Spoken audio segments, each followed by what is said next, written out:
আগুন মিথ্যে বলছে, যদিও ঘাম দিয়ে জ্বর ছেড়েছে, তবে সেই ঘাম এখন শুকিয়ে গিয়েছে। এদিকে মোমের অবস্থা বেগতিক, লজ্জায় ভীষণ হাঁসফাঁস লাগছে। পিটপিট করে চোখ খুলে তাকায়। আগুন এবার শব্দ করে হেসে ওঠে। মোম মুগ্ধ দৃষ্টিতে তাকিয়ে দেখে সে আসি।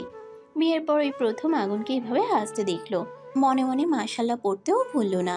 আগুনের চোখের দিকে তাকিয়ে সরল গলায় বলল, আপনি সবসময় এভাবে হাসবেন। আপনার হাসিটা খুব সুন্দর। তবে শুধু আমার সামনেই এভাবে হাসবেন। অন্য কোনো মেয়েদের সামনে হাসা আপনার জন্য বারণ। সহসা আগুনের হাসিটা মুছে গেল। মৃদু ধমকে বলল, শুধু কথা বলেই যাবে নাকি আমার শরীর মুছে দিবে? আর কতক্ষণ এভাবে বসে থাকবো? মেয়েটার হুঁশ ফিরল, চঞ্চল কণ্ঠে বলল, জি দিচ্ছি। তাড়াতাড়ি। মোম সুন্দর করে আগুনের গা মুছে দিচ্ছে। আগুন ইচ্ছে করে এক হাতে মোমের কোমর চেপে কাছে নিয়ে আসে, নিজের মাথাটা এলিয়ে দিল মোমের কাঁধে। মোম হক চকিয়ে যায়। আগুন রাশভারী গলায় বলল, শরীর ভীষণ দুর্বল লাগছে, বসে থাকতে কষ্ট হচ্ছে। মোম ঠোঁট কামড়ে ব্যস্ত কণ্ঠে বলে উঠল, এতক্ষণ তো দিব্যি বসেছিলেন, এখন হুট করেই শরীর দুর্বল লাগছে? একটু আগেই তো বলেছিলেন আপনি একাই সব পারবেন, কলেজেও যেতে চাচ্ছিলেন, এখন কি হলো?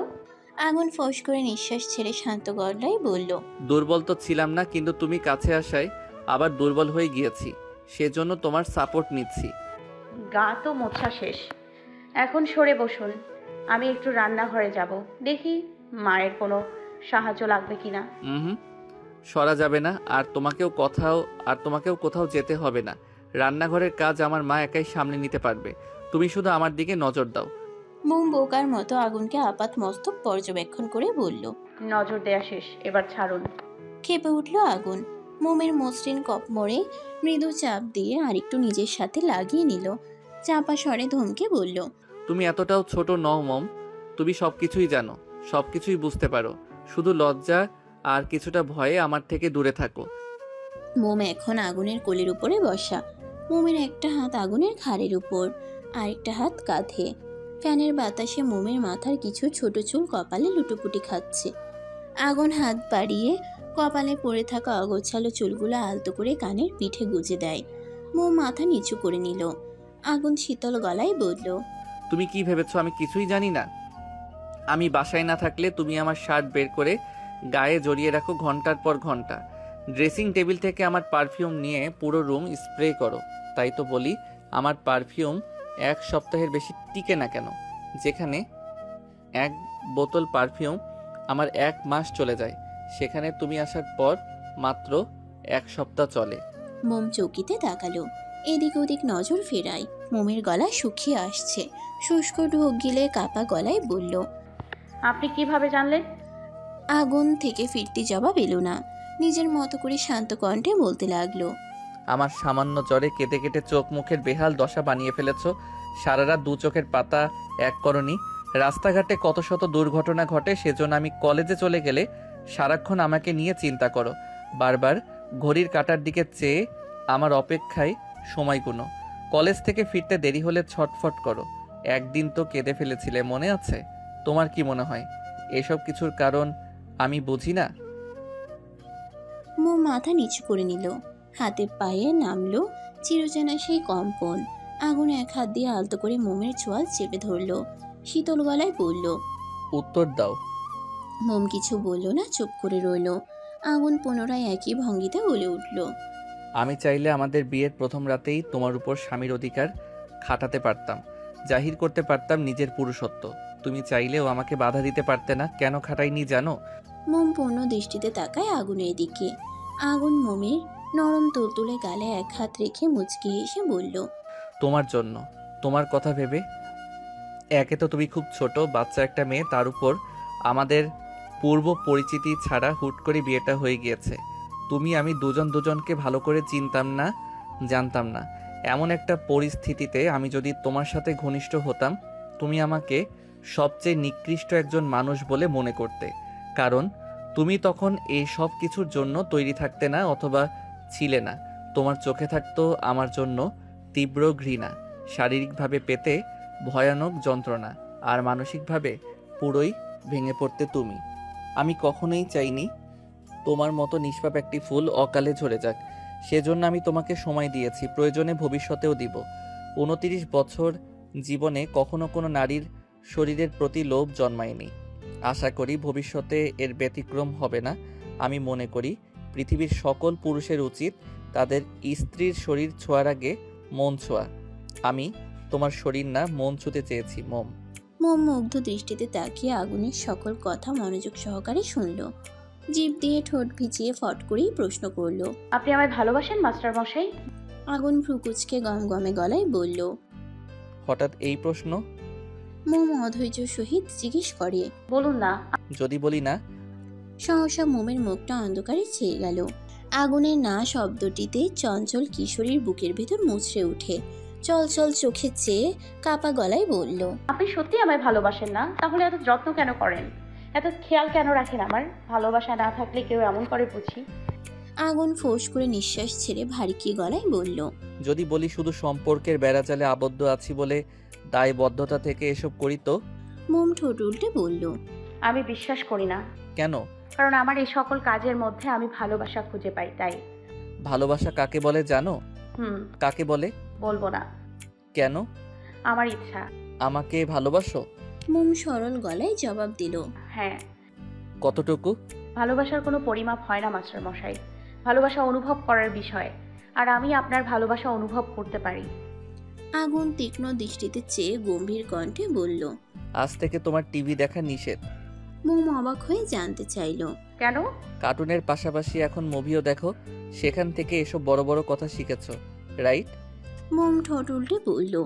মোটেই না, আমি এগুলো আরো আগে থেকেই জানি। কিভাবে? মোম মাথা চুলকে মিনমিন করে বলল। আসলে বান্ধবীদের কাছ থেকে জেনেছি। আগুন ঠোঁট দুটো গোল করে তপ্ত নিঃশ্বাস ছাড়ল। মোম সন্দেহী কণ্ঠে বলল। বললেন না তো আপনি কিভাবে জানেন আমি শার্ট পারফিউম দিয়ে ওইসব করতাম? আগুন মোমের মতো একই ভঙ্গিতে বলে উঠল। বলবো না। মোম ভ্রুকুচকে বলল। কেন? আমার ইচ্ছা। এমন করছেন কেন, বলুন না। আগুন মোমের নাক টেনে বলল। সিক্রেট, সো বলা যাবে না। অমনি মোম গাল ফুলালো। আগুন থেকে সরে আসতে চাইলো কিন্তু পারল না। আগুন তাকে শক্ত করে জড়িয়ে ধরে আছে। আগুনের ঠোঁটে মিটিমিটি হাসি। মোম ছোটার জন্য ছটফট করছে, আগুন তবুও ছাড়ল না। মৃদু ধমকে বলল। চিংড়ি মাছের মতো এত লাফাচ্ছ কেন? শান্ত হয়ে কিছুক্ষণ বুকে থাকো তো। দেখেছো বউয়ের সান্নিধ্য পেয়ে কত দ্রুত সুস্থ হয়ে গিয়েছি? তাহলে একবার ভাবো, তুমি সারাক্ষণ আমার কাছাকাছি থাকলে তো কোনো অসুস্থতা আমাকে ছুঁতেও পারবে না, আর তোমাকেও সখিনার মার মতো কান্না করতে হবে না। মোম চোখ পাকিয়ে বলল। এই ছকিনাকে আগুন পিছিল হেসে বলল। বলবো? লজ্জা পাবে না তো? বলুন। আগুন মোমের কানের কাছে মুখ নিয়ে ফিসফিস করে বলল। আমার হবু বাবুরাম্মু। মোমের কান গরম হয়ে গেল। লজ্জা রাঙা মুখটাই ছড়িয়েছে রক্তিমাভা। আগুনের উষ্ণ নিঃশ্বাস মোমের ঘাড়ে আছড়ে পড়ছে। কথা বলার দরুন আগুনের উত্তপ্ত উষ্ণ ঠোঁট মোমের কানের লতি স্পর্শ করছে। মোম মৃদু কেঁপে ওঠে। পেলব একটা হাত খামচে ধরেছে আগুনের কাঁধ। খালি গায়ে থাকায় আগুন কিঞ্চিত ব্যথা পেল। মোমের চোখ দুটো বন্ধ। আগুন ভ্রুকুচকে নিজের কাঁধের দিকে তাকায়। হাতটা নামিয়ে চোখের সামনে ধরল। অমনি ললাটে পড়ল প্রগাঢ় ভাঁজ। চোয়াল শক্ত করে দাঁতে দাঁত চেপে ধমকে বলল। আজকের মধ্যে যেন হাতের নখগুলো চামড়া সমান দেখি। এই নখ আমার ভবিষ্যতের বাধা।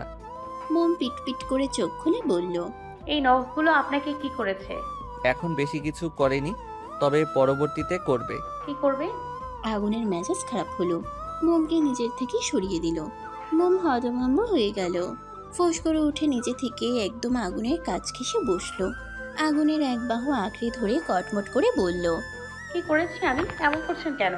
কিছু করনি, দূরে থাকো, নয়তো আমি কিছু করে ফেলবো। সূর্যের প্রখর উত্তাপ ঠাঁই পেয়েছে ধরণীর বুকে। আকাশে ভেসে বেড়াচ্ছে শুভ্র রাঙা সাদা মেঘ, যা দেখতে চমৎকার লাগছে। দূর আকাশে নজরে আসছে বেশ কিছু গাংচিল। তারা আপন মনে নিজ ছন্দে ডানা মেলে উঠছে। আগুনের কাছে ও মোমের শুভ্র রাঙা নিষ্পাপ মুখশ্রী দেখতে বেশ লাগছে। এই বাচ্চা বউকে দেখলে আগুনের মন মস্তিষ্ক কন্ট্রোলে থাকে না। ইচ্ছে করে বলিষ্ঠ বুকের নিচে ছোট্ট নরম তুলতুলে শরীরটা পিষে ফেলতে, ভালোবাসার জাতা কোলে মুড়িয়ে রাখতে। মোমের মুখটা আগুনের মুখের কাছাকাছি, দুজনের উষ্ণ নিঃশ্বাস আশ্রে পড়ছে একে অপরের মুখে। মোম কিঞ্চিত রাগী চেহারা নিয়ে আগুনের দিকে চেয়ে, কিন্তু আগুনের বেহায়া চোখ দুটির নজর মোমের গোলাপি রাঙা পাতলা কোমল ওষ্ঠে। মোম তেজি স্বরে বলে উঠল, কেন, কি সমস্যা?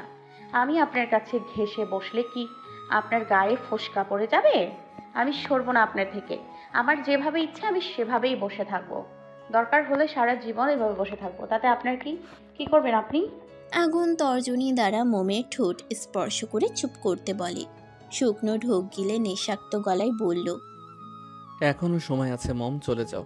তখন আর রান্নাঘরে যেতে চাচ্ছিলে, সেখানেই যাও। তবু এখন আমার সামনে থেকো না, চলে যাও, নয়তো পস্তাতে হবে তোমাকে। মোম ভাবলেশহীন গলায় বলল, যাব না। ঠিক আছে, তাহলে এখন আমাকে সামলাও। মোম কিছু বুঝে ওঠার আগেই আগুন তার গরম উষ্ণ ঠোঁটজোড়া মোমের শুষ্ক নরম ঠোঁটজোড়ায় ডুবিয়ে দিল। আকস্মিক ঘটনায় মোম হকচকিয়ে যায়।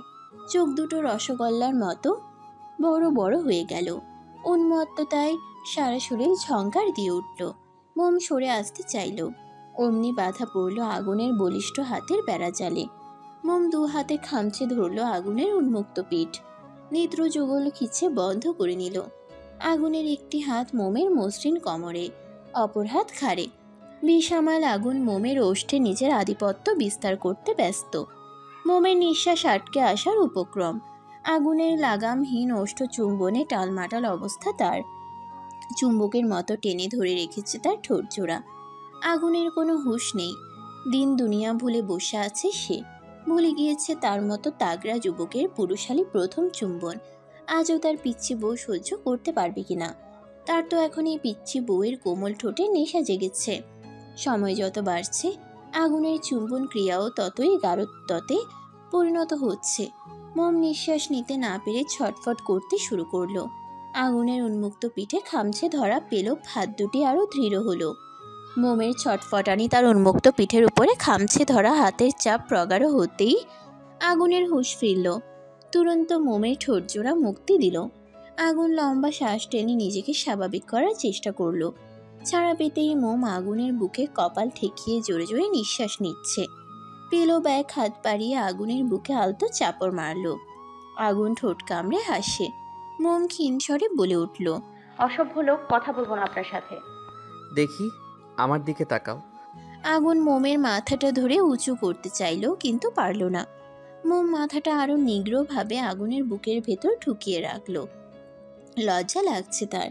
এখন আগুনের চোখে চোখ রাখা মোমের পক্ষে সম্ভব না। লজ্জায় ছোট্ট শরীরটা কেমন নেতিয়ে পড়েছে। আগুন মিটিমিটি হেসে দু হাতে মোমকে বুকে আগলে নিল, মিশিয়ে নিল বক্ষ পিঞ্জরে বউয়ের ক্ষুদ্র শরীর। মোমের কানের পিঠে আলতো চুমো খেয়ে ফিসফিস করে বলল, তোমার লজ্জারাঙা মুখটা দেখতে খুব ইচ্ছে করছে, কিন্তু তুমি সেটা হতে দিচ্ছ না। বুকের মধ্যে ঘাপটি মেরে মুখ লুকিয়ে বসে আছো। এটা কি ঠিক বলো?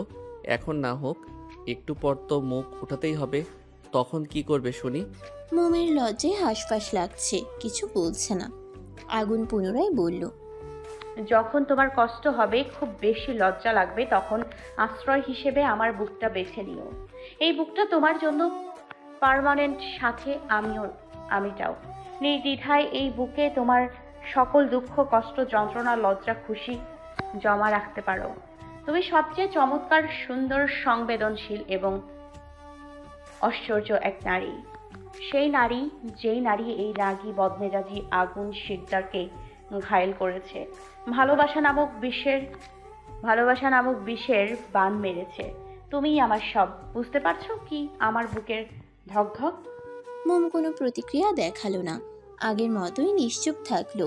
ঠোঁট চেপে ঘন পাপড়ি যুক্ত নয়ন জোড়া খিচে বন্ধ করে আগুনের উন্মুক্ত বুকের সঙ্গে মিশে রইল। দুপুরে খাওয়ার সময় আইমান আসলো আগুনের ফ্ল্যাটে। ঘুম থেকে উঠে সেলিনার থেকে ভাইয়ের অসুস্থতার খবর শুনে আসতে চেয়েছিল, তবে ইম্পর্ট্যান্ট ক্লাস থাকে আসতে পারেনি। তাছাড়া ময়ূরীকে ফোন করে আগুনের বডি কন্ডিশনের কথা জিজ্ঞেস করলে সে বলেছে এখন আগুনের গায়ে জ্বর নেই। স্বস্তির নিঃশ্বাস ফেলে ভার্সিটি চলে যায় সে। আগুনের পিছে যতই লাগুক, সত্যি এটাই যে আইমান তার বড় ভাইকে ভীষণ ভালোবাসে এবং সম্মান করে। ভার্সিটি শেষে আর বাড়ি যায়নি। সেখান থেকে সোজা আগুনের ফ্ল্যাটে চলে এসেছে। গোসল করে আজকে মোম শাড়ি পরেছে। মূলত মিনা তাকে বলেছেন শাড়ি পরতে। যেহেতু এতদিন পর শাশুড়ি এখানে এসেছেন, শাড়ি পরতে বায়না করলেন। না পরলে ব্যাপারটা খারাপ দেখায়। তাছাড়া মোমের এখন শাড়ি পরতে কোনো অসুবিধা হয় না, নিজে নিজেই পরতে পারে। সেজন্য 3 পিস না পরে শাড়ি পরলো। ড্রেসিং টেবিলের সামনে দাঁড়িয়ে হাঁটু সমান লম্বা সিল্কি চুলগুলো তোয়ালে দিয়ে আলতো করে মুছে নিচ্ছে। শাড়ির ফাঁক গলিয়ে মোমের ফর্সা পেট দেখা যাচ্ছে, যা দরজায় হেলান দিয়ে দাঁড়িয়ে থাকা আগুনের চোখ ধাঁধিয়ে দিচ্ছে। কয়েক কদম এগিয়ে এসে পেছন থেকে মোমকে জড়িয়ে ধরল, মুখ ডুবিয়ে দিল মোমের ভেজা খোলা ঘন কালো লম্বা চুলে। নিঃশ্বাসের সাথে টেনে নিল মোমের চুলে থাকা সুঘ্রাণ। আগুনের হুট করে জড়িয়ে ধরায় মোমের শরীর ঝাঁকুনি দিয়ে উঠল। কেঁপে উঠে মোমের ছোট সত্তা। আগুনের বলিষ্ঠ দুটি হাত মোমের পেটের উপর রাখা। মোম আগুনের হাতের উপর নিজের এক হাত রেখে সম্মুখের আয়নায় আগুনের মুখশ্রী দেখে মৃদু চেঁচিয়ে বলে উঠল, কি করছেন কি? আপনার কি লজ্জা বলতে কিছু নেই? দরজা খোলা, কেউ চলে আসবে, ছাড়ুন। আগুন মোমের ঘাড়ে থুতনি রেখে আয়নায় মোমের দিকে চেয়ে শান্ত কণ্ঠে বলল, কেউ আসবে না, তুমি অযথা টেনশন করছো। এই ছোট মাথায় এত টেনশন নেওয়া ঠিক না। বলেছে আপনাকে এক্ষুনি ময়ূরী আপু অথবা মা এসে বলবেন খেতে যেতে। আগুন পুনরায় কিছু বলতে উদ্যত হতেই পেছন থেকে কারো ভরাট স্বর ভেসে আসে, রোমান্স করবে ভালো কথা, কিন্তু দরজা বন্ধ করে রোমান্স করতে কি সমস্যা? তোমার যে বোঝা উচিত বাড়িতে আমার মতো নিষ্পাপ বাচ্চা আছে। এভাবে নিষ্পাপ বাচ্চাকে কষ্ট দিতে তোমার বিবেকে বাঁধলো না? এমন স্বাধীনতা কি আমরা চেয়েছিলাম? এখন এই নিষ্পাপ বাচ্চাটাকে যে তার হবু এখন এই নিষ্পাপ বাচ্চাটা যে তার হবু বউকে খুব মিস করছে, তার কি হবে? আগুন তুরন্ত মোমকে ছেড়ে দূরে সরে দাঁড়ায়। তীক্ষ্ণ দৃষ্টিতে তাকাই দরজার দিকে। আইমান দরজার সাথে ঠেস দিয়ে হাসি মুখে দাঁড়িয়ে আছে। আগুন গম্ভীর কণ্ঠে বলল, কি চাই? আইমান ঠোঁট উল্টে বলল, তোমাদের থেকে কিছু চাই না, আর যেটা চাই সেটা বললেও এখন তুমি দিবে না, তাই না বলাই ভালো। মা তোমাদেরকে খেতে ডেকেছে, খাওয়ার ইচ্ছা হলে আসো, ইচ্ছে না হলে রোমান্স কমিউনিটি করো। অবশ্য রোমান্স করলে আর খিদে পায় না। যাই হোক, আমি কিন্তু কিচ্ছু দেখিনি। আগুন চোখ রাঙিয়ে তাকায়। আইমান পাত্তা দিল না, শীষ বাজাতে বাজাতে রুম ত্যাগ করলো। আইমান যেতেই মোম আগুনের নিকট তেড়ে আসে। ঝাঁঝালো গলায় কাদো কাদো মুখ করে বলল, বলেছিলাম না কেউ চলে আসবে, আমার কথা শুনলেন না তো? এখন হলো তো? আগুন ভ্রুকুচকে চওড়া গলায় বলল। কি হলো? মোমের মুখ হা হয়ে যায়, অবাক হয়ে জানতে চাইল, কি হলো মানে? আয়মান ভাইয়া তখন আমাদের একসাথে দেখে ফেলেছিল। আমি জানি তিনি মিথ্যা বলেছেন যে কিছু দেখেনি। এখন ওনার সামনে কিভাবে যাব? মোমের কথায় আগুনের কোনো ভ্রুক্ষেপ নেই। ভাবলে হীন গলায় বলল, সো হোয়াট? দেখলে দেখেছে, তাতে কি? বক বক না করে খেতে চলো। বলেই আগুন ডাইনিং রুমের দিকে প্রস্থান করলো। এদিকে মোমের ভীষণ কান্না পাচ্ছে। ছি, আইমান ভাইয়া কি ভাবছেন? নিশ্চয়ই মোমকে নির্লজ্জ ভাবছে, কিন্তু মোমের তো লজ্জা আছে। লজ্জা তো নেই এই কুমড়ো মার্কা লোকটার। মোম এখন কি করবে? কিভাবে যাবে সবার সামনে? আইমান ভাইয়া কাউকে বলে দিবে না তো? কাউকে না বললেও তার সামনে মোম যাবে কিভাবে? লজ্জা লাগছে তার। ঠোঁট উল্টে কাদো কাদো মুখ করে মোমো চলল আগুনের পিছু পিছু। লাঞ্চ করে রাশেদ আইমান কিছুক্ষণ রেস্ট নিয়ে তারা বাড়ি চলে গেল। আগুনের ফ্ল্যাটে থেকে গেল মিনা ময়ূরী। তার আদরের বড় ছেলে অসুস্থ আর মিনা চলে যাবেন, এমনটা কি হয়? ছেলে পুরোপুরি সুস্থ না হওয়া পর্যন্ত তিনি বাড়ি ফিরবেন না। মিনা থেকে গেলেও ময়ূরী চলে যেতে চেয়েছিল। আগুন ময়ূরীকে যেতে নিষেধ করেছে। কালকে একটা বিশেষ দিন, আগুন একা হাতে সবকিছু সামলাতে পারবে না। সেজন্য ময়ূরীকে বলেছে সে যেন থেকে যায়। ময়ূরী ভাইয়ের কথা মেনে নিয়েছে। তাছাড়া আগামী 2 দিন তার কলেজ বন্ধ, তবে প্রাইভেট আছে, এতেও কোনো সমস্যা নেই। প্রাইভেটের পড়াটা না হয় ক্লাসমেটের থেকে জেনে নিবে। অগত্যা ময়ূরী নিজের ক্লাসমেটকে ফোন করে বলে রেখেছে স্যার যা পড়া দিবেন ওকে যেন হোয়াটসঅ্যাপ সেটা জানিয়ে দেয়। খাবার খেয়ে আগুন মোমকে নিয়ে রুমে চলে আসে। মোম কিছু কাপড় ভাঁজ করে ওয়ার্ড্রপে রাখছে।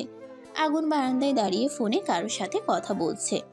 কথা বলা শেষ করে রুমে এসে দেখলো মোম বাচ্চাদের মতো গাল ফুলিয়ে গালে এক হাত দিয়ে বসে আছে। ব্রু কুচকে মোমের সম্মুখে এসে দাঁড়ায়। গমগমে গলায় আগুন বলল, তোমার মুখটা কি সবসময় বাংলার পাঁচ হয়েই থাকে? আশ্চর্য। এখন আবার কি হলো? গত রাতে তো ঠিক মতো ঘুমাতে পারোনি, এখন একটু ঘুমাতে পারো না? মোম ঠোঁট উল্টে বলল। আমি আপনার সাথে এই রুমে থাকবো না, চলে যাব। আগুন হাতে থাকা মোবাইলটা ড্রেসিং টেবিলের উপর রেখে বিছানায় এসে নিজের জায়গায় শটান হয়ে শুয়ে পড়ল। শরীরটা কেমন হালকা গরম গরম লাগছে। আবার জ্বর চলে আসবে নাকি কে জানে। মাথার দুপাশের ধমনীর শিরাগুলো কেমন লাফাচ্ছে। ভাবলে ক্ষীণ কণ্ঠে বলে উঠল, যেখানে খুশি যেতে পারো, শুধু বাসার বাইরে যাওয়া যাবে না। খেপে উঠল মোম। বসা হতে উঠে আগুনের কাছে এসে বসল। চঞ্চল ভঙ্গিতে আচমকা তীব্র সাহস নিয়ে বলল, আমি চলে যেতে চাচ্ছি আর আপনি আমায় আটকাবেন না? অভদ্রতা দেখিয়েও তো একবার বলতে পারতেন। না মোম, তুমি কোথাও যেতে পারবে না, এই রুমেই থাকো। আমাকে একা ফেলে যেও না। নাকি আমাকে এখন আপনার ভালো লাগে না? একটু আগে ফোনে কার সঙ্গে কথা বলছিলেন আপনি? আগুন হতভম্ব হয়ে গেল। যতটুকু মনে পড়ছে জ্বর তো আগুনের এসেছে। জ্বর আসলে মানুষ জ্বরের ঘোরে কত আবোল তাবোল কথা বলে। তাহলে এসব আজগুবি কথা মোম কেন বলছে? এসব তো আগুনের বলা উচিত। আগুন চোখ ছোট ছোট করে তাকিয়ে রাশভারী গলায় বলল, দেখি আরেকটু কাছে আসো তো। মোম আসলো। আগুন মোমের কপালে হাত দিয়ে চেক করলো। অতঃপর গম্ভীর কণ্ঠে বলল, জ্বর তো নেই, শরীর তো ঠিকই আছে। তাহলে এসব অবান্তর কথা কেন বলছো? খাবার খাওয়ার আগে রাশেদ যখন টিভিতে নিউজ দেখছিলেন তখন মোমো সেখানে উপস্থিত ছিল। নিউজে দেখাচ্ছিল বউকে রেখে স্বামী পরকীয়া করে। বউকে ভালোবাসে না, অথচ অন্য মেয়েদের প্রতি স্বামীর তীব্র আকর্ষণ। ব্যাস, তারপর থেকেই মোমের মনের মধ্যে হাঁসফাঁস লাগতে শুরু করলো। চঞ্চল কিশোরীর বুকের ভেতর অজানা ভয় বাসা বাঁধল।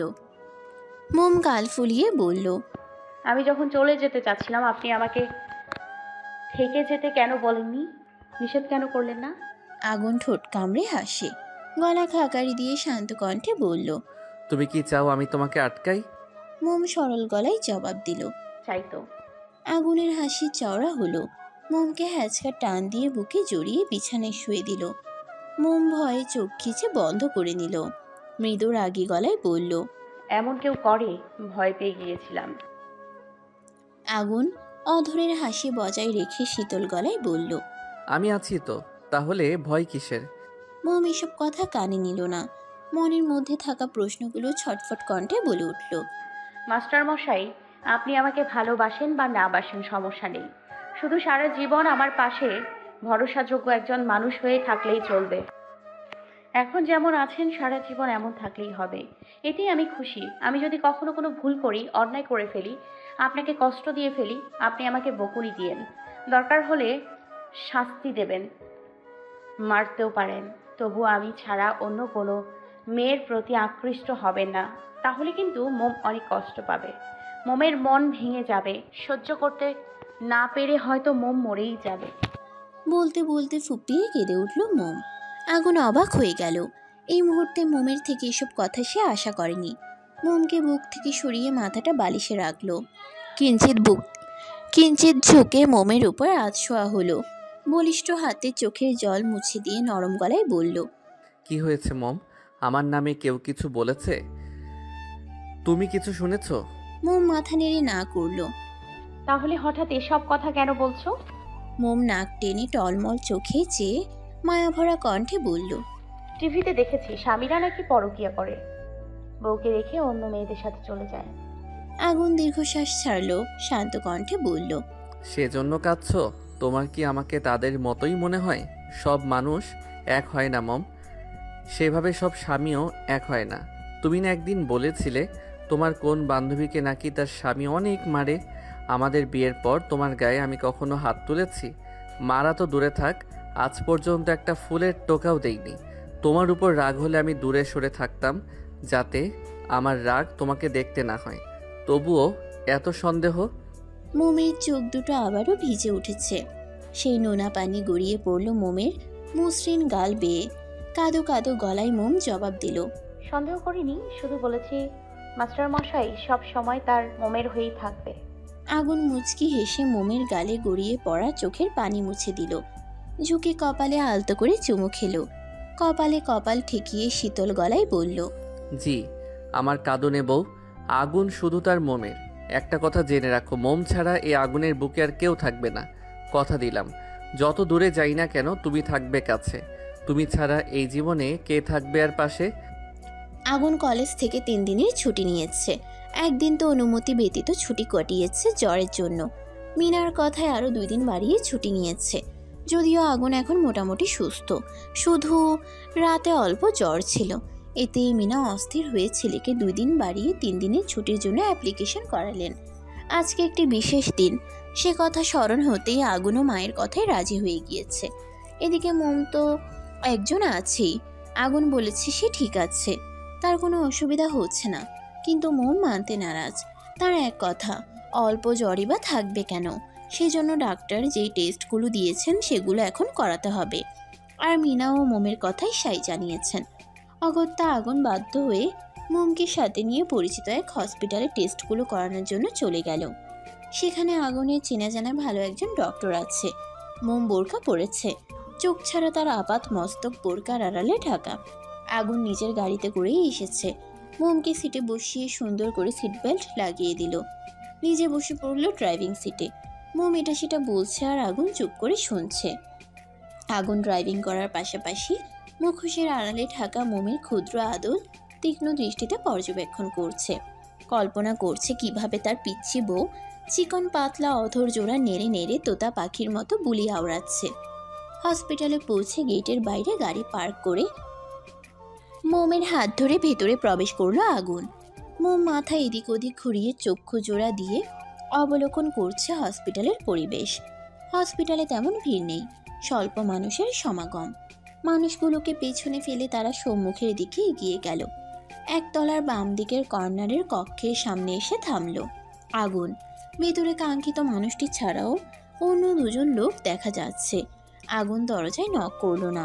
দরজার বাইরে কিছুটা সাইড ঘেঁষে মোমকে সাথে নিয়ে চুপ করে দাঁড়িয়ে রইল। কিছুক্ষণ পর লোক 2 জন চলে গেলে আগুন দরজায় নক করলো। ভরাট স্বরে বলে উঠল, may I come in sir? কারো গলার আওয়াজ শুনে কক্ষের মধ্যে সুন্দর ডিজাইনের কারুকাজ করা চেয়ারে বসে থাকা ডক্টর আশানুর মাথা উঠিয়ে নজর রাখলো দরজায়। চেনা পরিচিত মুখাবয়ব দেখে চোখ দুটো চকচক করে উঠল। বসা হতে উঠে খুশিতে গদগদ হয়ে বলে, আগুন, কতদিন পর দেখা হলো আমাদের। কেমন আছিস? আগুন কোনো প্রতিক্রিয়া দেখালো না। দরজার বাইরে ঠাই দাঁড়িয়ে, তার পিছনে মোম। আগুনের মুখে বিরক্তির ছাপ স্পষ্ট। আশানুর কাছে এগিয়ে এসে গমগমে গলায় বলল, শালা, আমার চেম্বারে আসতে হলে তোকে আবার পারমিশন নিতে হবে নাকি? ঝড়ের গতিতে ঢুকে যাবি, কোনো সমস্যা নেই। আগুন গম্ভীর কণ্ঠে বলল। সামনে থেকে না সরলে ভেতরে আসবো কিভাবে? আশানুর সরে দাঁড়ায়। আগুন মোমকে নিয়ে ভেতরে প্রবেশ করলো। মোমকে দেখে আশানুর ভ্রু কুঁচকে ফেলল, কিছু বলল না। ভদ্রতা সূচক চেয়ারে বসতে বলে নিজেও গিয়ে তার জন্য বরাদ্দকৃত জায়গায় বসে পড়ল। আগুন মোমকে চেয়ার টেনে বসিয়ে পাশের চেয়ারটায় নিজে বসলো। আশানুর মুচকি হেসে বলল, কি খাবি বল? চা নাকি কফি, সাথে অন্য কিছু? আগুন ফোঁস করে নিঃশ্বাস ছেড়ে হাতে থাকা একটা ফাইল আশানুরের দিকে এগিয়ে দিল। রাশভারী কণ্ঠে বলল, কিছু খাবো না। জ্বর এসেছিল 2 দিন আগে। ফ্যামিলি ডক্টর বলেছেন এই টেস্টগুলো করিয়ে নিতে। যদিও আমার মনে হয় টেস্ট করানোর কোনো প্রয়োজন নেই, তবুও তুই একবার চেক করে জানা। সে না হয় দেখেছি, তাই বলে কিছু খাবি না, খালি মুখেই চলে যাবি? তুইও কলেজ নিয়ে ব্যস্ত থাকিস, আমিও হসপিটাল নিয়ে। বন্ধুরা মিলে যে কিছু সময় আড্ডা দিব, সেই সময়টুকুও নেই। 1 কাপ কফি অন্তত খেয়ে যা। আগুন বিরক্ত দৃষ্টিতে তাকায় আশানুরের দিকে। আশানুর নিজেই একজনকে ফোন করে 1 কাপ কফি, 1 গ্লাস জুস আর বিস্কুট দিয়ে যেতে বলল। মোমের দিকে চেয়ে হাসি মুখে বলল, এটা কে, তোর বোন নাকি? বাহ, আগের থেকে অনেক বেশি সুন্দর হয়ে গিয়েছে। আগে তো এতটা ফর্সা ছিল না, গায়ের রং শ্যাম বর্ণের ছিল, আর এখন দুধে আলতা গায়ের রং। বলি হতাশা নিঃশ্বাস ত্যাগ করলো। পুনরায় বলল, বাল, মেয়েদের সুন্দর হওয়ার জন্য কত রকমের প্রোডাক্ট বের হয়েছে রে। এইসব মেখেই তো মেয়েরা ময়দা সুন্দরী হয়। তুই আবার ভাবিস না তোর বোনকে মিন করে কিছু বলেছি। আমি বাকি মেয়েদের উদ্দেশ্যে বললাম আর কি। তা ময়ূরী, কেমন আছো তুমি? পড়াশোনা ঠিকঠাক চলছে তো? পড়া নিয়ে কোনো সমস্যা হলে নির্দ্বিধায় আমাকে ফোন করে জানাতে পারো। আমি যেহেতু একজন ডক্টর, আশা করি তোমার অনেক হেল্প হবে। আগুন এতক্ষণ চোয়াল শক্ত করে আশানুরের কথাগুলো শুনল। আশানুর থামাতেই টেবিলের উপর বলিষ্ঠ হাতে কিছুটা জোরেই থাপ্পড় দিয়ে দাঁতে দাঁত চেপে তোমকে বলল, আর একটাও যদি আজাইরা কথা বলিস তাহলে গরম কফি তোর মুখে ঢেলে দিব। আশানুর হক চুকিয়ে যায়। মোমো কিঞ্চিত ভয় পেল। আশানুর ব্যগ্র কণ্ঠে বলল, রেগে যাচ্ছিস কেন? ও হ্যাঁ, তোর বোনকে ফোন করতে বলাই রাগ করেছিস? আরে এতে রাগ করার কি আছে? তোর বোন মানে তো আমারও বোন। আগুন গলা ছেড়ে চিৎকার করে উঠল। Shut up. আর একবার ওকে আমার বোন বললে তোর শ্বাসনালী চেপে ধরবো। আশানুর শুকনো ঢোক গেলে আমতা আমতা করে বলল, ভাই প্লিজ তুই শান্ত হ, এটা হসপিটাল, এখানে আমার একটা রেপুটেশন আছে, এভাবে চিৎকার করে আমার ইমেজ খারাপ করিস না। আগুন দমে গেল। মোমকে এক পলক দেখে শান্ত কণ্ঠে বলল, তোকে যেটা বললাম সেই কাজটা কর। আশানুর তীক্ষ্ণ দৃষ্টিতে চেয়ে শোধালো, তোর বোন না হলে ওকে? আগুন ভাবলে ক্ষীণ গলায় বলল। তোর ভাবি। আশানুরের চোখ দুটো বড় বড় হয়ে গেল। অবিশ্বাসের সুরে বলে, হোয়াট? আমার তো কোনো ভাই নেই, আমি আমার বাবা মায়ের একমাত্র সন্তান, তাহলে ভাবি আসবে কোথা থেকে? আগুনের মেজাজ খারাপ হলো। চিবিয়ে চিবিয়ে বলল, এই তুই ডিএমসিতে চান্স পেয়েছিলি কিভাবে? আর ডাক্তারি পাশ করেছিস কিভাবে? নাকি ঘুষ দিয়ে চান্স পেয়েছিলি? ফুঁসে উঠে আশানুর।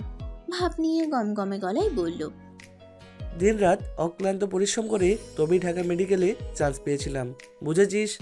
তাহলে গাধার মতো কথা বলছিস কেন? তোর ভাইয়ের বউ কিংবা অন্য কারোর বউকে নিয়ে আমি হসপিটালে আসব? এই তোর বুদ্ধি? ছাগল জানি কোথাকার। আশানুর চুপসে গেল। পর মুহূর্তেই মোমের দিকে বিস্ময়কর দৃষ্টিতে চেয়ে বলে ওঠে, তার মানে এটা তোর বোন নই, বউ? তুই বিয়ে করে ফেলেছিস, তবু একবার আমাকে জানালি না, গোপন রাখলি, কেন রাখলি? তপ্ত নিঃশ্বাস ছাড়লো আগুন। কণ্ঠ খাদে এনে বলল, বলার সুযোগ পাইনি তাই বলিনি। ভেবেছিলাম বড় করে বউ ভাতের আয়োজন করে সবাইকে বলবো। এর ফাঁকে তোকে একবার জানাতে চেয়েছিলাম, ব্যস্ততায় আর হয়ে ওঠেনি, সেজন্য জানাতে পারিনি। আশানুর ঠোঁট উল্টে অভিমানী গলায় বলল, সে যাই হোক, এসব তোর বাহানা, সত্যিকারের বন্ধু মনে করলে সময় করে ঠিকই বলতি। আগুন বিরক্ত কণ্ঠে বলল, টেস্টগুলো কি করবি নাকি চলে যাব? ওদের কথার মাঝেই একজন লোক এসে কফি জুস দিয়ে গেল। আগুন কফি খেলেও মোম কিছু খায়নি। জুসটা বিশেষ করে মোমের জন্য অর্ডার করেছিল আশানুর। আশানুর আর আগুন পুরনো বন্ধু, স্কুল লাইফ থেকে পরিচয়। খুব ভালো বন্ধুত্ব ওদের দুজনের মধ্যে। আগুন তেমন কিছু শেয়ার না করলেও আশানুর তার জীবনের বেশিরভাগ অনেক কথাই আগুনের সাথে শেয়ার করে। এই যে আশানুর বিয়ে করেছে, তার বউ আফিফা গরিব ঘরের মেয়ে বলে তার মা আফিফাকে ছেলের সাথে বিয়ে দিতে রাজি ছিলেন না। তখন বিষয়টা আগুনকে বললে সে আশানুরের মাকে রাজি করায়। আশানুর আফিফাকে খুব পছন্দ করত, আফিফাও তাকে পছন্দ করত, তবে মুখ ফুটে কখনো বলেনি, কারণ সে গরিব ঘরের মেয়ে। আশানুর যে স্কুলে পড়াশোনা করেছে সেই একই স্কুলে আফিফাও পড়াশোনা করত। তবে আশানুর যখন ক্লাস 9ম শ্রেণীতে পড়ে তখন আফিফা এসে তাদের সাথে একই ডিপার্টমেন্টে এসে ভর্তি হয়। প্রথম দেখাতেই আফিফার শ্যামলাটি মুখশ্রীর মায়ায় পড়ে গিয়েছিল। আফিফাকে প্রপোজ করলে সে প্রথমে মানতে চায়নি, পরে ঠিকই রাজি হয়ে গেল। তাদের সেই ভালোবাসা পূর্ণতা পেয়েছে আজ 1 বছর হলো। পড়াশোনা শেষ করে চাকরি পাওয়ার বছর খানিকের মধ্যেই বিয়ে করে নেয়, যার 80% ক্রেডিট আগুনের। আগুন ধমকে পুনরায় বলল, উত্তর দিচ্ছিস না কেন? টেস্টগুলো করবি? জ্বর যেহেতু এখন নেই আর তোকেও এখন অনেক ফিট লাগছে, তাই আমার মনে হয় টেস্টগুলা না করালেও চলবে। আগুন মোমের দিকে তাকায়। মোম ইশারায় বোঝালো টেস্ট করাতে হবে। আগুন দীর্ঘশ্বাস ছাড়লো, ফিচেল হেসে বলল, ভাই, আমার বউ টেস্ট না করিয়ে আমাকে যেতে দিবে না। তুই আর দেরি করিস না, জলদি টেস্টগুলো করিয়ে দে। এভাবে বারবার বউ বলায় মোমের লজ্জা লাগছে। মোম মাথা নিচু করে বসে রইল। আশানুর ঠোঁট টিপে হাসে। চেয়ার ছেড়ে উঠতে উঠতে বলল, চল আমার সাথে অন্য রুমে। মোমো উঠে দাঁড়ালো, আগুনের সঙ্গে যেতে চাইলো। আশানুর বাধা প্রয়োগ করলো। মুচকি হেসে বলল, দুঃখিত, আমি বুঝতে পারিনি তুমি আগুনের বউ। কিছু মনে করো না, কেমন? আজকে তো বেশি কথা বলতে পারলাম না, আমাদের বাসায় আগুনকে নিয়ে একদিন যেও, সেদিন তোমার সাথে অনেক গল্প করব। আর শোনো, তোমাকে সাথে আসতে হবে না, তুমি এখানেই বসো, অল্প কিছুক্ষণের মধ্যেই আমরা ফিরে আসবো। মোম জবাব না দিয়ে আগুনের দিকে তাকায়। আগুন বলল, তুমি থাকো, আমরা যাচ্ছি। মোম মেনে নিল। আগুন চলে যায় আশানুরের সাথে। যেতে যেতে আশানুর চনমনে কণ্ঠে জানতে চাইল, ভাবির নাম কি রে? মোম। সুন্দর, তোর নামের সাথে মিল আসে বল। আগুন কিছু বলল না, চুপচাপ হাঁটতে থাকলো। আশানুর নিজেই বলল, তোর বউয়ের মুখটা দেখতে পারলাম না, সময় করে একদিন আমাদের বাসায় আসিস, বাবা মা অনেক খুশি হবেন। তুই বিয়ে করেছিস শুনলে আফিফা মোমকে দেখার জন্য বায়না শুরু করে দিবে, তাই বলছিলাম কি মোমকে সাথে নিয়ে আমাদের বাসায় এসে একবার ঘুরে যাস। আগুন গম্ভীর কণ্ঠে জবাব দিল, যাব। শুনলাম তোর বউয়ের নাকি কিছুদিন আগে ছোট একটা অ্যাক্সিডেন্ট হয়েছিল, এখন সে ঠিক আছে? আফিফা একদম ঠিক আছে, তাছাড়া ও গুরুতর আহত হয়নি। রিক্সা থেকে নামতে গিয়ে হাঁটুতে কিঞ্চিৎ ব্যথা পেয়েছিল, হাঁটুর চামড়া কিছুটা ছিলে গিয়েছে, এখন ঠিক আছে। সময়টা দুপুরের কাছাকাছি, তবুও জেদি সূর্য যেন মাথার উপরে আড়াআড়িভাবে বসে আছে। খড়খড়ে রোদে বাতাসের ছিটেফোঁটা নেই বললেই চলে। প্রচণ্ড গরমে মোম ঘেমে উঠেছে, তার উপর গায়ে বোরকা জড়ানো। আগুনও ঘেমে খেয়েছে, অথচ কাঠখোট্টা রোদের মধ্যে দুই নরনারী স্থির হয়ে দাঁড়িয়ে। ইচ্ছে করে এই রৌদ্রোজ্জ্বল রাস্তায় দাঁড়ায়নি, দাঁড়াতে বাধ্য হয়েছে, কারণ তাদের সম্মুখে নাইমা দাঁড়িয়ে আছে। আগুনের টেস্টগুলো করিয়ে আশানুরের সাথে আরও কিছুক্ষণ কথা বলে তারা বেরিয়ে এসেছে। আশানুর বলেছে আজকে টেস্টের রিপোর্টগুলো দিতে পারবে না, সে একটু ব্যস্ত আছে, জানিয়েছে 2 দিন পর দিবে। রিপোর্টে কী এসেছে জানার জন্য মোমের মন ছটফট করলেও আগুনের তেমন কোনো ভাবান্তর হলো না। আগুনের কাছে মনে হয়েছে অযথা টেস্টগুলো করিয়েছে। আগুন আশাবাদী রিপোর্টগুলো পজিটিভই আসবে। আশানুর থেকে বিদায় নিয়ে গাড়ির কাছে এসে যখন গাড়িতে উঠতে যাবে, তখনই কোথা থেকে নাইমা ওদের সামনে চলে আসে। নাইমাকে দেখে আগুন বুকে 2 হাত গুজে শটান হয়ে দাঁড়ায়, ব্রুকুচকে তীক্ষ্ণ দৃষ্টিতে তাকিয়ে থাকে। আগুনের পাশে মোম দাঁড়ানো। আগুন ভাবছে একটা মেয়ে ঠিক কোন লেভেলের বেহায়া হলে সেদিন এত কিছু বলার পর সুন্দরভাবে সব কিছু বোঝানোর পরও আবার তার নিকট বারবার ফিরে আসে, যে তাকে 2 পয়সার মূল্যও দেয় না।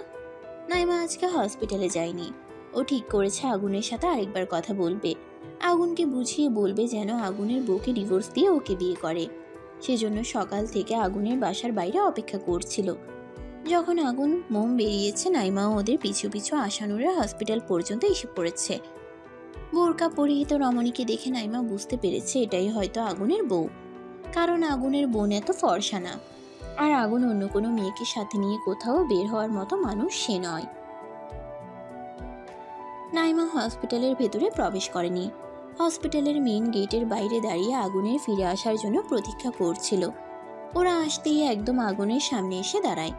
নাইমার চোখ দুটো কিঞ্চিত লাল হয়ে আছে, হয়তো কান্না করেছে। ফর্সা বলে কান্নার জন্য, আর সূর্যের প্রখর উত্তাপে মুখশ্রীতে হালকা রক্তিম আভা ফুটে উঠেছে। নাইমা মোমের দিকে কঠিন দৃষ্টিতে তাকায়। মোমকে দেখে বুকের ভেতর ক্ষতটা তাজা হয়ে উঠেছে, তীব্র ক্ষোভ মাথা নাড়া দিয়ে চলেছে সমান তালে। নাইমার বুক জ্বলছে, ভালোবাসা হারানোর আগুন দাউ দাউ করে জ্বলছে। ইচ্ছে করছে এই অসভ্য মেয়েটাকে এক্ষুনি নিজের হাতে খুন করতে। এই মেয়েটার জন্যই আজও আগুনকে পাইনি। অসভ্য মেয়েটা না থাকলে আগুন কাকে বিয়ে করত? অবশ্যই নাইমাকে করত। এই মেয়েটার জন্যই আগুন ওকে প্রত্যাখ্যান করেছে, অপমান করেছে। এখন নাইমা যা বলবে তাতে যদি আগুন রাজি হয় তাহলে তো ভালো, নয়তো এই মেয়েটাকে নাইমা ছাড়বে না, কিছুতেই না। মোমের থেকে দৃষ্টি সরিয়ে নাইমা আগুনের দিকে তাকায়, শুষ্ক ঢোক গিলে শান্ত কণ্ঠে বলল, আমার তোমাকে কিছু বলার আছে। আগুন ভাবলেশহীন গলায় জবাব দিল, আমার তোর কথা শোনার বিন্দুমাত্র ইচ্ছা নেই। ফুঁসে উঠে নাইমা ঝাঁঝালো গলায় বলল, ইচ্ছে নেই মানে কি? হ্যাঁ, ইচ্ছে না থাকলেও তোমাকে শুনতে হবে। আগুন ভ্রুকুচকে চেয়ে বেশ দাম্ভিকভাবে চওড়া গলায় বলল, কার সামনে দাঁড়িয়ে কাকে কি বলছিস, কোনো হুঁশ আছে? আমি আগুন শিকদার, নিজেরটা ছাড়া অন্য কারো মর্জিতে চলি না, এটা তো তুই খুব ভালো করেই জানিস, তবুও জেদ খাটাতে চলে এসেছিস। নাইমার চোখ দুটো টলমল করছে। টুপ করে 1 ফোঁটা নোনা পানি গড়িয়ে পড়ল গালে। তুরন্ত হাত দিয়ে গাল মুছে নিল, রাশভারী গলায় বলল, জেদ খাটাতে আসিনি, শুধু কয়েকটা কথা বলতে এসেছি। যেখানে তোর একটা কথাই শুনতে আমি ইচ্ছুক নই, সেখানে কয়েকটা কথা বলতে চাস? কথাগুলো বলে আমি চলে যাব। আগুন ফোঁস করে নিঃশ্বাস ছেড়ে কপট রাগ দেখিয়ে বলল। বল, তাড়াতাড়ি বলিস, আমাকে দ্রুত বাসায় ফিরতে হবে। নাইমা বার কয়েক ঢোক গিলে শীতল গলায় বলল, আচ্ছা আগুন, সত্যি করে বলতো আমি কি দেখতে খুব খারাপ? পাশে দাঁড়ানো মেয়েটা নিশ্চয়ই তোর বউ। আমার দিকে ভালো করে তাকিয়ে বলতো, ওর থেকে কি আমি কম সুন্দরী, নাকি আমার মধ্যে কোনো কিছু কমতি আছে? তোর বউয়ের মধ্যে যা আছে আমার মধ্যে তো তাই আছে। তাহলে কেন আমাকে রেখে এই মেয়েটাকে বিয়ে করলি? কি নেই আমার মধ্যে বল, কি নেই আমার মধ্যে যা এই মেয়েটার মধ্যে আছে? শেষের কথাটা চিৎকার করে বলে ঠুকরে কেঁদে উঠল নাইমা। এগিয়ে এসে আগুনের সাথে আরেকটু ঘনিষ্ঠ হয়ে দাঁড়ায়। আগুনের হাতের সাথে নাইমার শরীর কিঞ্চিত স্পর্শ লাগে। আগুন ছিটকে দূরে সরে দাঁড়ায়। নাইমা তাচ্ছিল্য হাসে। আগুনের চোখে চোখ রেখে ভাঙা গলায় বলে উঠল, তুই কি অনুভব করতে পারছিস না আমার বুকের জ্বালা? তুই কি শুনতে পারছিস না আমার হৃদয়ের ব্যাকুলতা? তুই কি উপলব্ধি করতে পারছিস না আমার মনের সূক্ষ্ম ব্যথা? এতটা পাষাণ হোস না আগুন, এতটা পাষাণ হোস না। আমি সহ্য করতে পারছি না রে, বিশ্বাস কর, আমি পারছি না সহ্য করতে। তুই এই মেয়েটাকে ছেড়ে দিয়ে আমাকে বিয়ে করে নে প্লিজ। শুধু আমাকে ভালোবাসা দে। তোর নামের সাথে এই অসহ্য মেয়েটার নাম কেটে আমার নামটা জুড়ে দে। আগুন বিরক্ত হলো। ঘুরে ফিরে আবার সে এক কথা। মোম যেন নীরব ভূমিকা পালন করছে, কিছুই বলছে না। চুপ করে দুজনের কথাগুলো শ্রবণ করছে। আগুনের ধৈর্যের বাঁধ ভেঙে যাচ্ছে। চোয়ালদয় শক্ত হয়ে উঠেছে। রাগ হচ্ছে খুব। রাগে ফর্সা মুখশ্রী রক্তিম আভা ফুটে উঠেছে। জোরে জোরে শ্বাস টেনে নিজেকে শান্ত করার চেষ্টা করলো। গম্ভীর কণ্ঠে দাঁতে দাঁত চেপে বলল, লিমিট ক্রস করিস না নাইমা, তোকে বারবার ওয়ার্নিং দিয়েছি, তবুও একই কাজ বারবার করছিস। এখন তো অলরেডি নিজের লিমিট ক্রস করে ফেলেছিস। মেয়েদের গায়ে হাত তোলা পছন্দ করি না, ওই টাইপের ছেলেদের মতো হতে পারিনি এখনো, সেজন্য কিছু বললাম না। নয়তো আমার বউকে আমার সামনে দাঁড়িয়ে অসভ্য বলার স্পর্ধা দেখানোর জন্য মিনিমাম গুনে গুনে তোকে 4টা থাপ্পড় মারা উচিত ছিল আমার। ফার্দার যদি মোমকে নিয়ে আরেকটা বাজে কথা বলিস তাহলে তোর জিভ টেনে আমি ছিঁড়ে ফেলবো। বন্ধুত্বের খাতিরে ভালোবাসা দেখেছিস, কিন্তু আমার রাগ এখনো দেখিসনি। তোকে তো বলেছিলাম আমার সামনে আর আসবি না। আজকে আবারও বলছি, ভালো করে তোর ওই বিকৃত মস্তিষ্কে ঢুকিয়ে নে।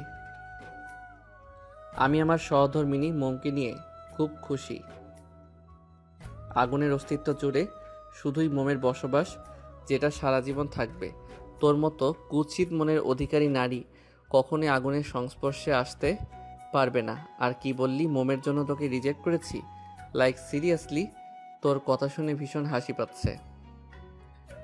মোমের সাথে বিয়ে না হলেও তোকে আমি কখনোই বিয়ে করতাম না। তোকে তো আমি প্রেমিকার নজরে দেখিনি, তাহলে বিয়ের প্রশ্ন আসছে কোথা থেকে?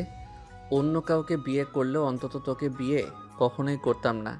তোকে আমি জাস্ট বন্ধু ভাবতাম, এর বেশি কিছু না। তবে আজকের পর তোকে আমার বন্ধু ভাবতেও রুচিতে বাঁধবে, এটা আগুন শিকদারের কথা। আর লাস্ট কথা হলো, তোর যদি ন্যূনতম লজ্জাবোধ থেকে থাকে তাহলে আর কখনো আমার সামনে আসবি না। বলেই মোমকে নিয়ে গাড়িতে উঠে পড়ল। গাড়ি স্টার্ট দিয়ে নিজ গন্তব্যে প্রস্থান করল। নাইমা প্রখর রোদে রাস্তার মধ্যে ঠাই দাঁড়িয়ে ভারাক্রান্ত মন নিয়ে এক দৃষ্টিতে তাকিয়ে থাকলো আগুনের ছুটন্ত গাড়ির দিকে। মোম গাড়ির সিটে মাথা হেলিয়ে চুপ করে বসে আছে। ওর চোখ দুটো বন্ধ। নাইমার বলা একের পর এক কথাগুলো স্মরণ করতে লাগলো। মোমের ভীষণ হাঁসফাঁস লাগছে। ওসব কথা ভাবতে ভাবতে কখন যে চোখ দুটি ভিজে উঠেছে টেরি পেল না। আগুন ড্রাইভিং করায় মনোযোগ দিলেও তার ধ্যান মোমেতে আবদ্ধ। ভ্রুকুচকে তাকিয়ে আছে মোমের দিকে। মোমের নিশ্চুপতা আগুন মেনে নিতে পারছে না। আগুন ভেবেছিল মোম তাকে নাইমার ব্যাপারে জিজ্ঞেস করবে, মেয়েটা কে, কেন তখন ওই সব অদ্ভুত কথাবার্তা বলছিল।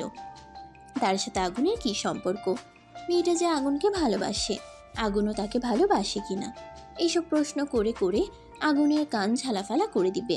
কিন্তু না, মোম তো কিছুই বলছে না। আগুন হতাশ হলো। ফোঁস করে নিঃশ্বাস ছেড়ে মাঝ রাস্তায় একটু সাইডে গাড়ি দাঁড় করালো। মোম তখনও আগের মতোই বসা। আগুন সিট বেল্ট খুলে মোমের উপর ঝুঁকে আসে, হাত বাড়িয়ে মোমের ন্যাকআপ খুলে দেয়। গাড়ির ছোট জানালাগুলো বন্ধ, তবে মোমের সিটের পাশের জানালাটা খোলা ছিল। আগুন জানালাটা বন্ধ করে দিল। মুখ উন্মুক্ত হতেই মোম চমকে ওঠে, চকিতে তাকায় আগুনের দিকে। মোমের চোখ দুটো অস্বাভাবিক লাল হয়ে আছে, চোখের কুর্নিশ পেয়ে জল গড়িয়ে পড়ার ছাপ স্পষ্ট। আগুন একটা হাত মোমের গালে রেখে শান্ত কণ্ঠে বলল, মোম। মোম নিশ্চুপ। আগুনের মেজাজ খারাপ হচ্ছে। বউ অভিমান করলে এইসব প্লেম ইমোশনাল কথাবার্তা অথবা মিষ্টি মিষ্টি কথা বলে বউয়ের অভিমান ভাঙানো তার ব্যক্তিত্বের সাথে যায় না।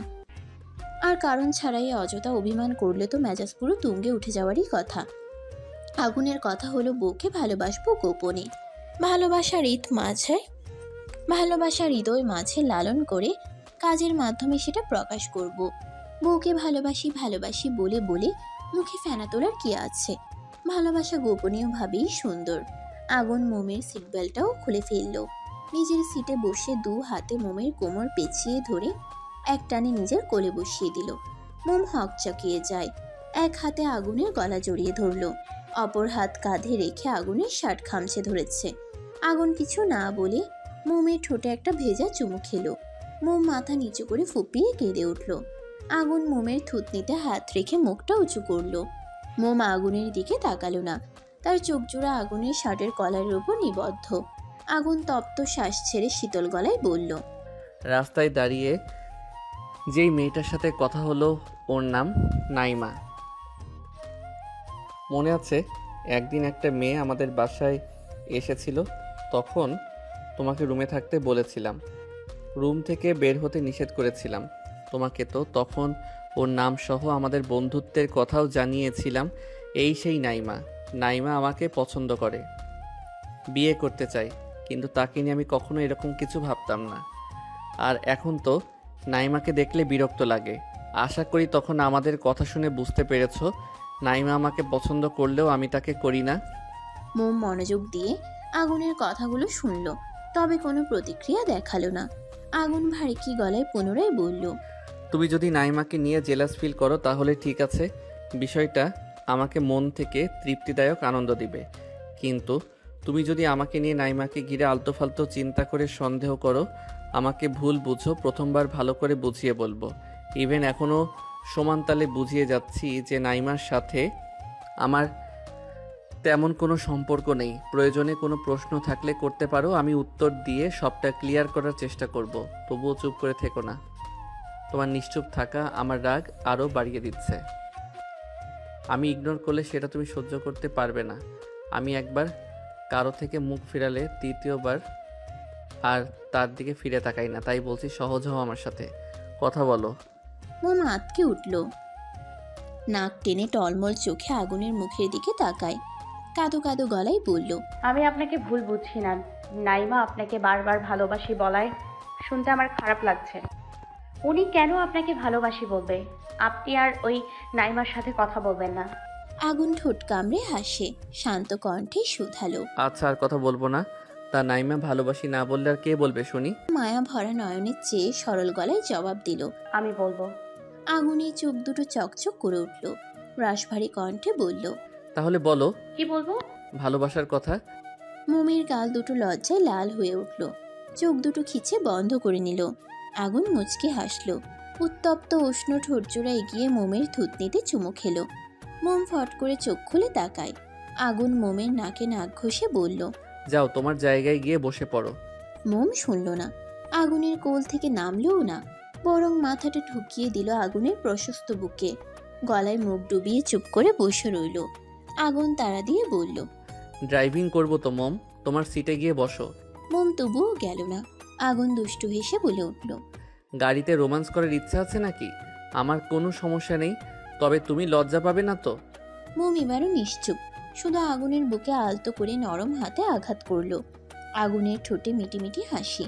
মোমের মাথায় চুমু দিয়ে গাড়ি স্টার্ট দিল, জোর করে, আর বউকে বুক থেকে সরিয়ে দিল না। গাড়ির স্পিড স্লো করে এক হাতে ড্রাইভ করছে, অপর হাতে মোমকে বুকে আগলে রেখেছে। মোমের খুব ভয় করছে, আগুনকে হারিয়ে ফেলার ভয়। মোম দিবে না, কাউকে দিবে না তার মাস্টার মশাইকে নিয়ে যেতে।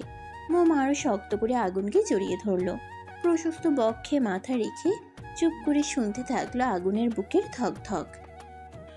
একা একা দিন যে কাটে, মনের মানুষ নেই, বলো কোথায় গেলে তারে পাই। এত স্বাদের জীবন আমার যাবে কি বিথায়, বলো কোথায় গেলে তারে আমি পাই। আরে মনের মানুষ নাই, এই অন্তর পুরে ছাই, ভালোবেসে এই আমারে আদর দিবে কে, বড় ভাইয়া পায়ে পড়ি রে, মেলা থেকে একটা বউ এনে দে,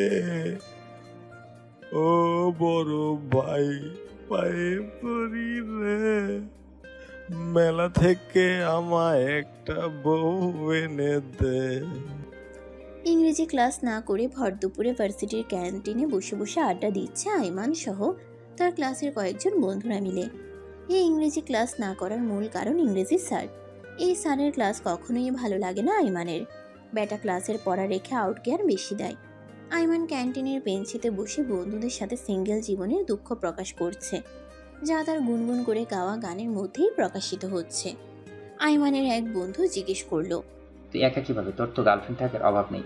মেয়েদের তো বাহিক সৌন্দর্য থেকে হুমড়ি খেয়ে পড়ে, আর আমি নিজে থেকেই কোনো মেয়েকে প্রপোজ করেও পাত্তা দেয় না। সারা ফাটা কপাল আমার, সেখানে তুই তো অনেক লাকি। তাহলে ডং করে স্যাড সং গাইছিস কেন? আইমান বসা হতে উঠে দাঁড়ায়, ব্যাগটা বাম কাঁধে চাপিয়ে তাচ্ছিল্য হেসে জবাব দিল, এইগুলো সব থার্ড ক্লাস মার্কা মেয়ে। আমার সৌন্দর্য দেখো না? আমার বাবার টাকা আছে বলে আমার পিছু পিছু করে। যদি কখনো শুনতে পেরেছে আমার কিছুই নেই, আমার বাবার কোনো সম্পত্তি আমি পাবো না, তখন আমার দিকে ফিরেও তাকাবে না। আমি যে এতগুলো মেয়ের সাথে টাইম পাস করি, সেই সব জানা সত্ত্বেও এই মেয়েগুলো আমাকে ইমপ্রেস করার চেষ্টা করে। ভালো মেয়ে হলে এসব শোনার পর কখনোই আমার সাথে রিলেশনে জড়াতো না। তোর কি মনে হয় ওই মেয়েগুলো শুধু আমার সাথেই কথা বলে? না রে পাগলা, তারা আমার মতো আরও অনেক ছেলের সাথে রিলেশনশিপে জড়িয়ে আছে। যদিও অনেক মেয়ের সাথে আমি টাইম পাস করেছি, তবে এই পর্যন্ত কোনো মেয়ের হাতটাও স্পর্শ করে দেখিনি। জাস্ট সাময়িক আনন্দের জন্য ওদের সাথে কথা বলি, এর বেশি কিছু না। একটু থেমে লম্বা শ্বাস টেনে পুনরায় বলল, আমার হবু বউয়ের দেখা পাবো কবে জানি না, কবে সে আমার জীবনে আসবে সেটাও জানি না। তবে যেই মেয়ে আয়মান শিকদারের বউ হবে, তার মধ্যে অবশ্যই স্পেশাল কিছু থাকতে হবে, এমন কিছু যেটা বাকি মেয়েদের মধ্যে নেই। শুধু তার মধ্যেই থাকবে এমন কিছু যার জন্য আমি ওর প্রতি আসক্ত হয়ে পড়ব। সে আসক্ত এতটাই প্রবল যে এরপর অন্য কোনো মেয়ের প্রতি আকৃষ্টই হবে না। মেয়ে সুন্দরী না হলেও হবে, শ্যামবর্ণের হলেও আমার কোনো সমস্যা নেই, বরং শ্যামবর্ণের মেয়েগুলো দেখতে ভীষণ মায়াবী হয়। বলেই পেছন ফিরে হাঁটা ধরল। উদ্দেশ্য আগুনের ফ্ল্যাটে যাওয়া। ভার্সিটির গেট পেরিয়ে গাড়ির জন্য অপেক্ষা করছে সে। পর মুহূর্তেই মনে পড়ল আজকে তো গাড়ি আসবে না। যদিও আইমান বেশিরভাগ সময়ই রিক্সা করে বাড়ি ফিরে, তবে মাঝে মাঝে বাড়ির গাড়ি করেও ভার্সিটি যাওয়া আসা করে। দুপুরের সময় বলে হয়তো গাড়ি চালানো পরিশ্রমী মানুষগুলো খাবার খেতে গিয়েছে। রাস্তায় অনেক গাড়ি দাঁড়িয়ে, সেগুলোর মধ্যে কিছু সংখ্যক গাড়ির মালিক গাড়িতে নেই, আবার কিছু সংখ্যক গাড়ির মালিক গাড়িতে চোখ বন্ধ করে চুপ করে বসে আছে। বিশেষ করে রিক্সা গাড়িগুলো সারিবদ্ধভাবে স্থির হয়ে এভাবেই দাঁড়িয়ে আছে। আইমান ফোঁস করে নিঃশ্বাস ছেড়ে হাঁটতে শুরু করলো। বাসে চড়া আইমান একদম পছন্দ করে না। এভাবে ধাক্কাধাক্কি করে বাসে চড়তে বিরক্ত লাগে তার। তাছাড়া বাসে অনেক মানুষের ভিড় থাকে, যা আইমানের অসহ্য লাগে। নয়তো এত কষ্ট করে এই রৌদ্র উজ্জ্বল পিচ ঢালা রাস্তায় হাঁটতে হতো না, বাসে করেই চলে যেত। আয়মান হাঁটছে আর চারপাশে নজর বুলোচ্ছে। পাশ কাটিয়ে অনেক রিক্সাওয়ালাই চলে গিয়েছেন, তবে সেই রিক্সা খালি ছিল না, যাত্রী ছিল রিক্সার মধ্যে। আয়মান হতাশ হয়ে হাঁটতে থাকলো। একটা না একটা খালি রিক্সা তো পাবেই। বেশ কিছুক্ষণ হাঁটার পর হঠাৎ আয়মান থেমে গেল। লুকুচকে তীক্ষ্ণ দৃষ্টিতে তাকালো রাস্তার অপর প্রান্তে। লাঠিতে ভর দিয়ে একজন বৃদ্ধ লোক দাঁড়িয়ে আছে। রোদে দাঁড়িয়ে থাকতে লোকটির কষ্ট হচ্ছে নিশ্চয়ই। হয়তো রাস্তা পার হওয়ার চেষ্টা করছে কিন্তু পারছে না। ভর দুপুর হলেও রাস্তার মধ্যে গাড়ির আনাগোনা বেশ ভালোই দেখা যাচ্ছে। আয়মানের মায়া হলো। বড় ভাইয়ের মতো সেও পরোপকারী মানুষ। আয়মান চটজলদি রাস্তা পার হয়ে ওপারে গেল। বৃদ্ধর কাছে এসে হাসি মুখে দাঁড়িয়ে বেশ উচ্ছ্বসিত কণ্ঠে বলল, দাদু, আপনি নিশ্চয়ই রাস্তা পার হতে চাচ্ছেন, কিন্তু পারছেন না। চিন্তা করবেন না, আমি আপনাকে রাস্তা পার করে দিচ্ছি। বৃদ্ধ লোকটি কিঞ্চিত ভাঙা চশমার আড়াল থেকে হালকা ঘোলাটি চোখে আয়মানের দিকে তাকালেন। বৃদ্ধ লোকটিকে কিছু বলার সুযোগ না দিয়েই আয়মান তাকে ধরে সাবধানে রাস্তা পার করে দিল। আয়মানের ঠোঁটে ফুটে ওঠে বিজয়ী হাসি। আয়মান জানে কারো উপকার করলে সেই ব্যক্তি উপকারী মানুষটির প্রশংসা করে পাবলিকের কাছে ভাইরাল করে দেয়। বৃদ্ধ লোকটিও নিশ্চয়ই এখন তার প্রশংসা করে করে মাথায় তুলে নাচবেন। ভাবতেই কেমন খুশি খুশি লাগছে। আয়মানের ভাবনার মাঝেই বৃদ্ধ লোকটি ভাঙা গলায় চেঁচিয়ে উঠল, এই হতচ্ছাড়া, তুই আমাকে রাস্তার এপারে কেন আনছিস? কত কষ্ট করে 1 ঘন্টা দাঁড়িয়ে থাকার পর একটা লক্ষ্মী মেয়ে এসে আমাকে রাস্তা পার করে ওপারে নিয়ে গিয়েছিল। দাঁড়িয়ে থাকতে থাকতে হাঁটু ব্যথা টন টন করছে, আর তুই আমাকে আবার রাস্তার এপারে এনে দিয়েছিস। এখন আমাকে আবার রাস্তা পার হতে হবে, কিন্তু রাস্তার ওপারে এখন কে নিয়ে যাবে শুনি? আমাকে এপারে কেন নিয়ে আসলি? আমি তোকে বলেছিলাম। আয়মান ভ্রুকুচকে বৃদ্ধ লোকটির দিকে তাকায়। তীক্ষ্ণ দৃষ্টিতে চেয়ে গমগমে গলায় জবাব দিল, এই জন্যই বলে রোকেল ভালো করতে নেই। আপনি যখন রাস্তা পার হয়ে গিয়েছিলেন, তাহলে ওইখানে দাঁড়িয়েছিলেন কেন? নিজ গন্তব্যে প্রস্থান করতেন। নিজের ঠোঁট কামড়ে দুষ্ট হেসে পুনরায় বলল, নাকি রাস্তায় সুন্দর রমণীদের দেখার জন্য দাঁড়িয়েছিলেন? আরে লজ্জা পাবেন না, কিন্তু লজ্জা পাইলে কিছুই নেই। লজ্জা পাওয়ার কিছুই নেই। আমরাই তো মানুষের বৈহিকভাবে বুড়ো হলেও মন তো আর বুড়ো হয়ে যায় না, তাই না? তবে আফসোস একটাই, এখনকার মেয়েরা বয়স্ক সুগার ড্যাডি পছন্দ করে। আমার মতো নিষ্পাপ বাচ্চাদের চোখেই দেখতে পায় না। সেজন্যই বলতে ইচ্ছা করে, বোন তখন যৌবনে ঠাড়া পড়ব। বৃদ্ধ লোকটি হাতে থাকা লাঠিটা দিয়ে আয়মানের পেটে একটা গুঁতো মারল। তিরিক্কি মেজাজ নিয়ে বলল, হতচ্ছাড়া বেয়াদব, তোর জন্য আমার কত সময় নষ্ট হলো। মেয়েটা হয়তো এখন আমাকে খুঁজছে। আয়মান ব্যঙ্গ করে বলে ওঠে, জানতাম মেয়ে ঘাটতি ব্যাপার। এই আয়মান পুরনো খেলোয়াড়, বুঝেছেন? তা মেয়েটা কে, তাকে ডাকেন, আমরাও একটু দেখি। তরুণ ছেলেদের রেখে শেষে কিনা এক পুরো লোকের প্রেমে পড়লো। ছ্যা। আয়মান নিজের বক্তব্য শেষ করার পরপরই কেউ একজন পেছন থেকে আয়মানের শার্টের কলার চেপে ধরল। মুহূর্তেই আয়মানের চোয়াল শক্ত হয়ে ওঠে। হাতের আঙ্গুল গুটিয়ে শক্ত করে মুঠো করল। শিরায় শিরায় রক্ত টকবগিয়ে উঠছে। মুখে ফুটে উঠল তীব্র ক্ষোভ। তড়িৎ বেগে পেছন ফিরে আগন্তুককে না দেখেই বাম হাতের উল্টো পিঠ দিয়ে সজোরে থাপ্পড় বসালো তার গালে। কঠিন দৃষ্টি নিক্ষেপ করলো সম্মুখের মানুষটির দিকে। একটা মেয়ে গালে হাত দিয়ে ওদিকে ফিরে আছে। মেয়েটির খোলা চুল অর্ধেক মুখের সামনে এসে পড়েছে, যার জন্য মেয়েটির মুখ দেখা যাচ্ছে না। তার মানে ও কোনো মেয়েকে থাপ্পড় মেরেছে। অমনি আয়মানের ললাটে প্রগাঢ় ভাঁজ পড়ল। কে এই মেয়ে? চেনা নেই, জানা নেই। তার মানে আয়মানের কলার চেপে ধরার সাহস কোথা থেকে পেল? বেশ হয়েছে থাপ্পড় মেরেছে। মেয়েটা থাপ্পড় খাওয়ারই যোগ্য। কত বড় স্পর্ধা! আয়মানের কলার চেপে ধরে।